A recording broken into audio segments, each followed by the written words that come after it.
गाती हुई कोकिला। एक समय की बात है, एक दूर के राज्य में एक राजा रहता था। वह एक बहुत ही धनी और शक्तिशाली राजा था। उसके पास दुनिया के सभी खजाने थे, लेकिन राजा एक चीज से खुश नहीं था। उस एक बुलबुल की चाहत थी, जिसके मधुर गाने की उसे खुशी मिलती। राजा ने अपने लोगों को दुनिया की सबसे उत्कृष्ट बुलबुल की तलाश में दूर दूर तक भेजा। उसके लोग कई वर्षों तक खोजते रहे। उन्होंने दुनिया के सभी हिस्सों में यात्रा की और कई अलग अलग तरह की बुलबुलें देखी, लेकिन कोई भी बुलबुल राजा को पसंद नहीं आई। एक दिन राजा के लोग एक छोटे से जंगल में पहुंचे। जंगल के बीच में एक छोटा सा झरना था।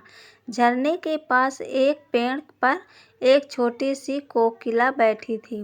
कोकिला की गीत इतना मधुर था कि राजा के लोग मंत्रमुग्ध हो गए। राजा के लोग तुरंत कोकिला को पकड़कर राजा के सामने ले आए। राजा कोकिला के गीत से बहुत खुश हुआ।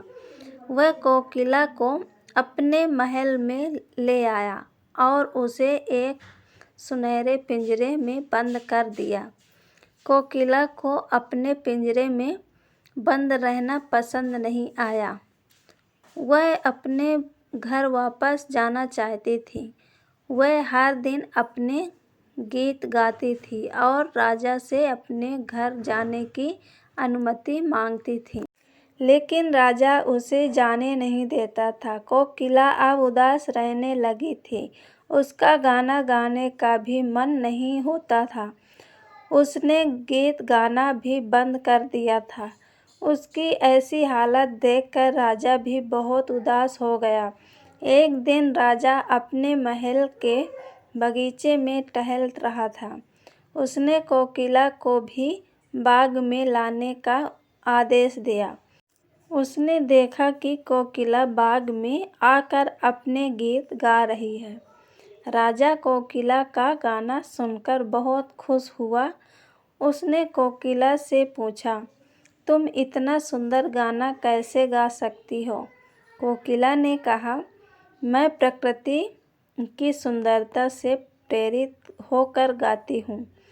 पेड़ों की हरी भरी पत्तियों, फूलों की सुगंध और पक्षियों की चहचहाहट से मेरा मन प्रसन्न हो जाता है। यही वजह है कि मेरा गाना इतना मधुर है। राजा को कोकिला की बात सुनकर बहुत अच्छा लगा।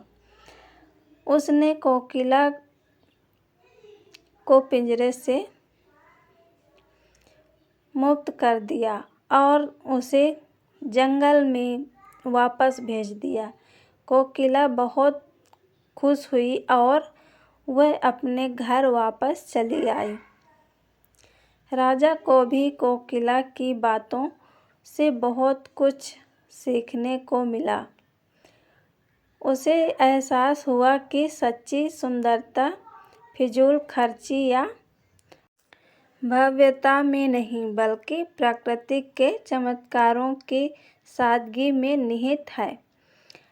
ये कहानी हमें याद दिलाती है कि सच्ची सुंदरता फिजूलखर्ची या भव्यता में नहीं, बल्कि प्रकृति के चमत्कारों की सादगी में निहित है। हमें प्रकृति की सुंदरता की सराहना करनी चाहिए और इसे संरक्षित करने का प्रयास करना चाहिए। ये कहानी पसंद आए तो लाइक और शेयर ज़रूर करें।